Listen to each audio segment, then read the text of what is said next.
So, ayun na nga guys, round 2 ng aming toss coin ito. Ano talaga yung baliktaran?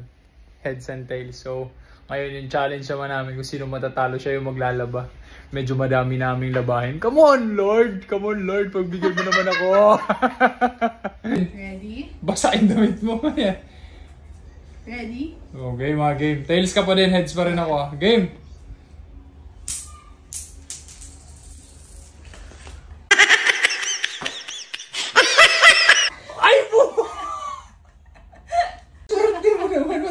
Maglaba? Ayaw mo maglaba? Grabe naman!